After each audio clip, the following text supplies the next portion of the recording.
শরতের আকাশে চাঁদকে বড্ড ম্লান দেখায় আজ। চাঁদটাকে দর্পণের মতো দেখায় আজ শ্রীময়ীর চোখে। চাঁদটা যেন ঠিক তার মনের মতনই। তার ঝলকে পড়া আলোয় কোনো উষ্ণতা নেই, বড্ড শীতল, শান্ত, নরম। ভেতরটায় বড্ড অমসৃণতা, বড্ড কাঠিন্য।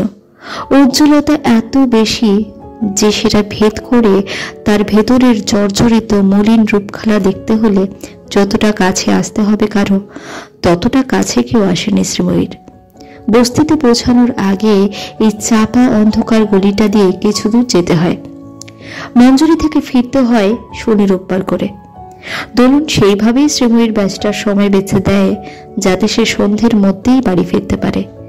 যদিও বিকেল 5:30টায় মঞ্জুরি থেকে বের হয়েও মিলন বস্তিতে ঢুকতে 8টা বেজে গিয়েছে। আরো মিনিট 7 হাঁটা পথ। পুজোর আগে আগে বেশ কিছু ক্লাবের সঙ্গে স্টেজ শোয়ের এগ্রিমেন্ট হয় প্রতি বছর। এবারেও তার অন্যথা হয়নি। দাদার ওই যা 5-6 হাজার মাস মাইনে, বেশিরভাগটাই নেশায় আর ওই ঝুমকির পেছনে উড়িয়ে দেয়।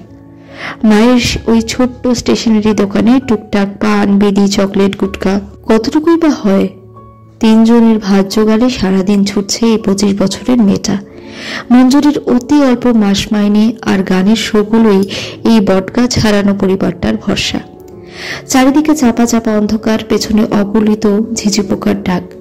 শরতের কালো আকাশ, মলিন চাঁদ, বিষণ্ণ ঠান্ডা একটা হাওয়া। শিউরে ওঠে শ্রীময়ীর রূপ, যৌবন, সৌন্দর্য উপচান শরীর। আরো জোরে বাড়ির দিকে পা চালায় শ্রীময়ী। বুঝতে পারে দুহাত পেছনে কেউ তার পেছনে হাঁটছে।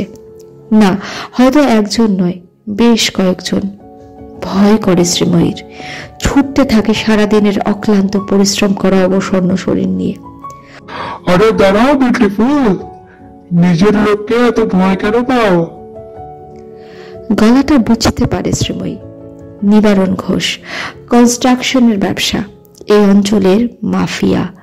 সনদের সাথে এত বেশি ঘনিষ্ঠতার কারণে শ্রীময়ী বেশ কয়েকবার বস্তির ঘরটায় আসতে দেখেছে এই 50 লোকটিকে। মিশমিশে কালো চেহারা, মাথায় কোকড়ানো ঝাঁকড়া চুল, গোল রক্তাভ দুটো পৈশাচিক চোখ। জিভটা মাঝে মাঝে বের হয়ে আসে বিভৎস একটা চাপা হাসি হাসার সময়। শ্রীময়ী ভয় পায়, খুব ভয় পায়। বস্তির ঘরে ঢুকে শ্রীময়ীর দিকে যে দৃষ্টিতে তাকায় ভালো লাগে না তার, বড্ড অস্বস্তি হয়।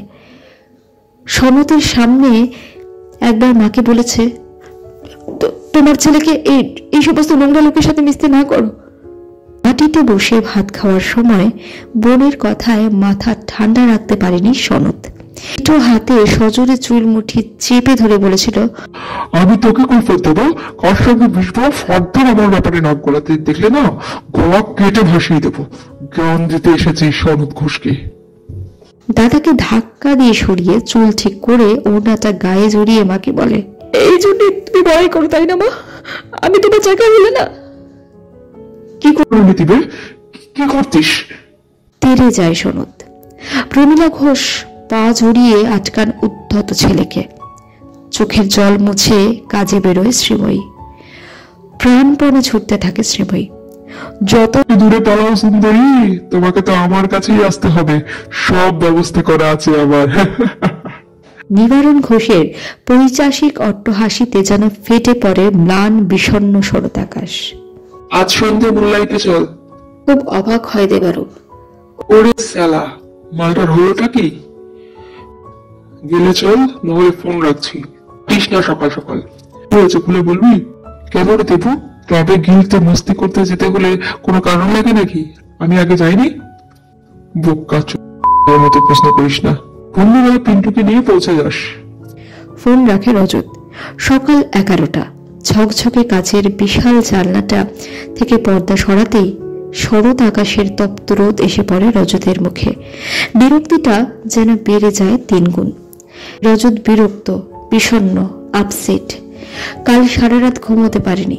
দোলনের মুখ, হাসি, কাঁধের তিল, নীলচে শাড়ি, কালো টিপ, মিষ্টি গন্ধ, গানের সুর সারা রাত ধরে মাথা থেকে ছুঁড়ে ছুঁড়ে ফেলেছে। চট লেগেছে শিরায় শিরায়। ক্ষত বিক্ষত হৃদয়ের চাপা চাপা রক্তগুলো চোখ ফেটে বের হয়েছে সাদা কভারের বালিশে। কপাল ফেটে পড়ছে তার। সে বুঝতে পারে মরীচিকার পেছনে ছুটতে ছুটতে সে ক্লান্ত, তবু থামতে পারছে না। ভুল ভেবেছিল।